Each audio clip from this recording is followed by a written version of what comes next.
Good evening, campers, dreamers, and babysitters. And what a day it is. Yes, I can't believe this is already being announced and already happening. Another, yes, count it, two Evil Dead films in the works. What a wonderful piece of news to wake up to on a Friday. Am I right, Luke? Like, for loving this franchise so much, for how much diehards we are and our buddies are that all talk horror. Anytime there's new Evil Dead in the works, it's a good day, I thought we were waiting 10 years in between these things, but I guess not. right?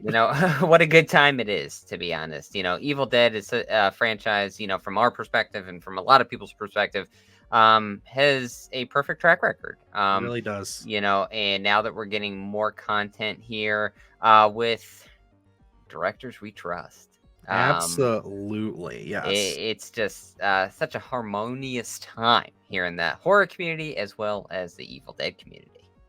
Yes, and that is something very, very big that we want to talk about here because not many of you will know this filmmaker just yet, but because we love to talk about it, I bring it up any chance I get. But because we got to attend Fantastic Fest last year, we got to see a little film called Last Stop in Yuma County, which was, if you look at our ranking, our favorite film that we saw at the festival. And it's for good reason. It's a damn good movie. It is not a horror film, it is a crime thriller, very Coen Brothers esque, very 70s style filmmaking. You can check out our review. I have it annotated right here so you can see that. But yeah, we were high on this film when we saw it. And I got to speak to the director for about 10 minutes. Just a very brief, quick interview. It always happens that way at festivals. They're very quick. But Luke and we saw this thing and it was just like lightning in a bottle. The film is just excellent. I know I'm a huge fan of it, but Luke, he took this thing and ran with it. Tell him a little bit about how you feel about Yuma County before we dive into Francis Guadalupe, the man himself. There are films out there that I think when you turn on for the first 5 minutes, you're just going to absolutely love. And I got to say, The Last Stop in Yuma County is easily one of those types of films. So many different characters, and I'll say the dialogue on this thing is razor sharp. I think, when you have so many characters, playing ball, so to speak, it's sometimes they get lost in the shuffle. But I'll say Last Stop in Yuma County has an awesome cast, great performances, great character writing, great moments. Cinematically, this thing's beautiful, considering that it is a very small budgeted film. You would never know that actually from watching the film itself. So this thing, as it's just rolling out now, since Dylan and I have been able to sit with this thing for months and give it a couple of different rewatches, I got to say, I would be wholeheartedly surprised to find anyone that's going to be disappointed with this film. Yeah, I mean, it's seriously one that we've each seen a handful of times now. And it's just one of those films that is just going to be rewatchable. I think that this is going to be, Luke said it best in our original review. I remember this. He said, it is a film for film fans and film lovers. And it's 100% what it is. And so when you talk about directors tackling the Evil Dead franchise, this is kind of surprising because normally you would kind of see people who've kind of had a little bit more experience in the horror universe, or at least something under their belt there. But I think that just goes to show just how special this film was and just what kind of energy Francis Guadalupe, sorry, can bring to this material. Because yes, I can say without a shadow of a doubt that he is definitely one of those directors that I'm going to be keeping an eye out for. I was going to be keeping an eye out for. And the fact that he's already leveling up this much into something that is so beloved in the horror space, I'm telling you guys, this is an epic, perfect pick for this franchise. He's going to handle this thing with such care. And it could be maybe jarring to people to look at The Last Stop in Yuma County and say, well, this isn't a horror film. And that's not necessarily what we need for an Evil Dead film. I think, yes, it's obviously a horror film, but you need a great filmmaker to tackle this. And I got to say, Without question, they have the right person to kind of spearhead this thing and really get it off the ground. Just because, from a filmmaking perspective, it's hard to kind of, since the last stop in Yuma County is not out yet, it's hard to kind of like, give examples, but it's something that I think, once people see it, they're going to totally understand where we're coming from for this thing. Because the one thing about the Evil Dead franchise that I am absolutely adoring right now with the two directors we have lined up with these two properties is that the Evil Dead franchise is so beloved. We know that the Evil Dead name is going to sell itself. And, to use already established filmmakers, that's fine. People can do that if they want to, but they're finding untapped younger filmmakers to bring a unique voice to an established property. And, I think this can catapult these filmmakers' careers. And obviously, seeing Infested, seeing what the last stop in Yuma County, it's totally warranted here from a filmmaking perspective, because both these filmmakers have a great handle on concepts, storytelling, tension. It's all there. It's a complete package. So, having everyone attached to these Evil Dead properties here, it's a knockout of the park. I completely agree. And the fact that we have not just one but two of these films currently in production, and yes, like you hinted there, Sebastian Venick is going to be handling the next Evil Dead film, which I'm pretty sure, just based off of what the article reads here, is that his film's probably gonna come out first, with this being the Evil Dead spin-off that we reported on a couple months ago that everybody was talking about. Very cool stuff there.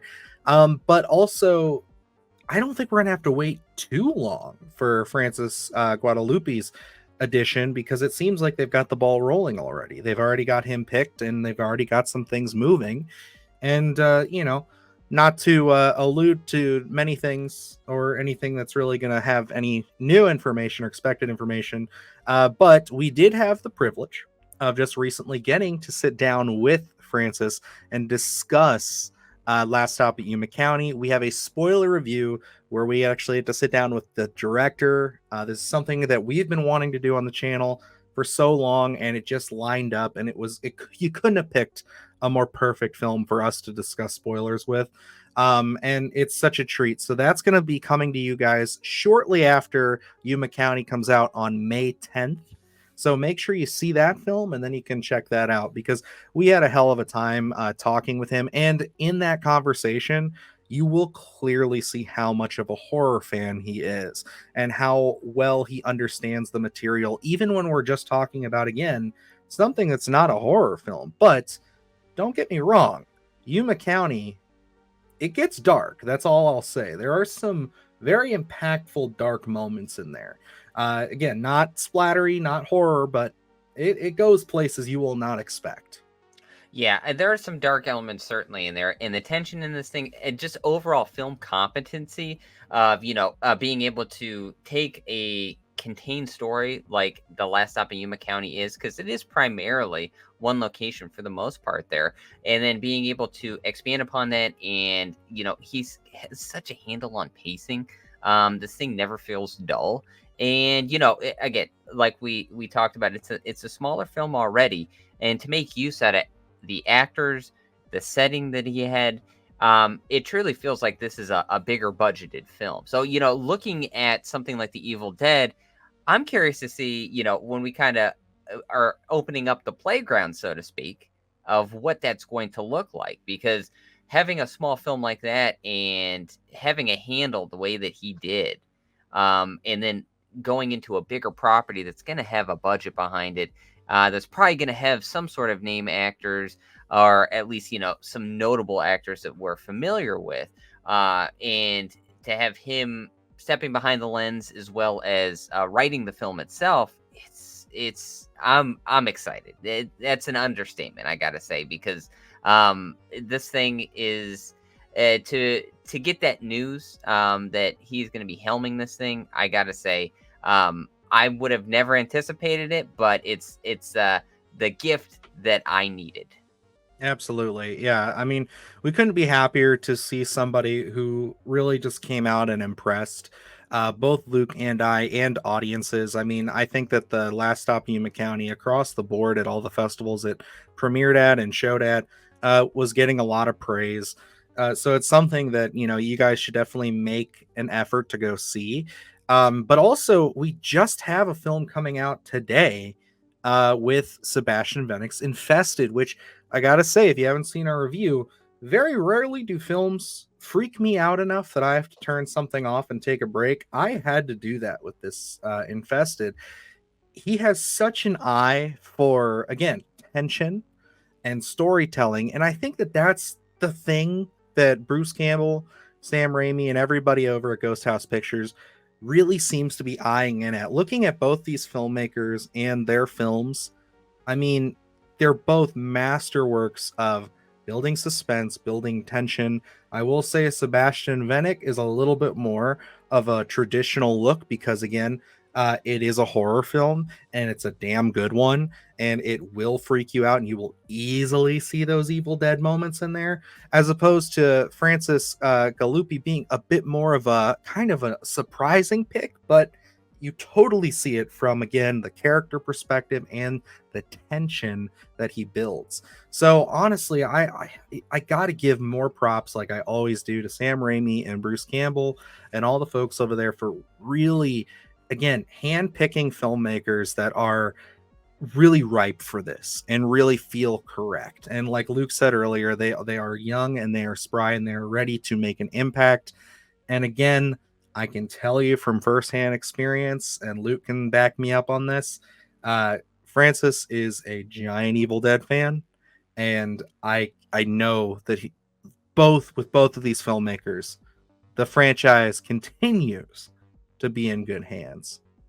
And I gotta say, Evil Dead is such a pristine franchise in the idea that they're not just throwing anyone up there to produce another property out there. It's like we're taking our time, we're finding these younger filmmakers that have just an unbelievable amount of potential, and we're gonna give them the keys to the kingdom in a sense, and we're gonna let you share your idea, and we're gonna figure that out, and then we're gonna put it out there for an audience to see. And you can tell that there is this love for the franchise, that we don't want to just throw anything out there. We want to make sure that we're taking our time, and we're going to tell a story that fans want to see. And with Evil Dead, it's such a lucrative kind of property that you can almost set this anytime, any place you want to. And that's what has me excited here. Like you said, Infested is a very different film than The Last Stop in Yuma County, but they are both phenomenal films, and they're different flavors. And I'm curious to Mm-hmm. see what both these filmmakers are going to bring to the Evil Dead franchise, because we're happy with both these films. They're both very exciting. They're both very different. So I think the sky's the limit here, where is to what these properties are going to look like. We don't know necessarily what they mean by Evil Dead spin-off as opposed to the actual Evil Dead franchise itself. So I'm curious in that sense as well. But you have two great up and coming filmmakers here, and I am just absolutely excited. This has got to be, we have Crystal Lake coming out. We have the Halloween TV series coming out. Who knows what the hell's going on with Nightmare on Elm Street? But Evil Dead right now, this direction that they have the path for greatness right now, and I'm absolutely excited for it. I know it's easily, of all the franchises right now with all the news, they've really just surpassed expectations here again. And I mean, when you get to having more films in such quick succession, it does open the door for maybe potentially something to stumble, something to fall, something to maybe not be as good as what we've gotten in films past. But I gotta say again, and just reiterate it, so you guys are both all aware that both these filmmakers have really bang up first films, and I feel confident right now. I feel very good. Do I think that, after this, we'll see how these ones go? Maybe don't greenlight too many and get yourself way too far ahead, sure. But for right now, I'm willing to bask in this. I'm ready to be excited. There will be time for doubts and nepotism or whatever I'm trying to say later on down the road. right now this is good news. This is exciting stuff. And I want to know, what do you guys think the direction of these Evil Dead properties is going to be? Do you think that we're going to revisit Ash? Do you think we're going to follow the Evil Dead 2013, Evil Dead Rise formula and kind of keep telling new stories with the books? Or is this going to go in a completely unexpected and different direction? Or hey, are we going to go back to Army of Darkness? Or are we going to kind of dive into that? Literally, like Luke said, sky is the limit. So let us know down below in the comments what you guys think. And yeah, it's a good time to be an Evil Dead fan. It's a good time to be a horror fan. So until next time, I'm Dylan Newell. And I'm Luke Janesco. And remember, stay scared. Do the horror shit, gonna do it live. Cause Splattercast kick it every day they live. Splattercast, gonna slash your ass. Splattercast, gonna slash your ass. Splattercast, gonna slash your ass. Splattercast, gonna slash your ass. Splattercast, gonna slash your ass. Splattercast, gonna slash your ass. Splattercast, gonna slash your ass.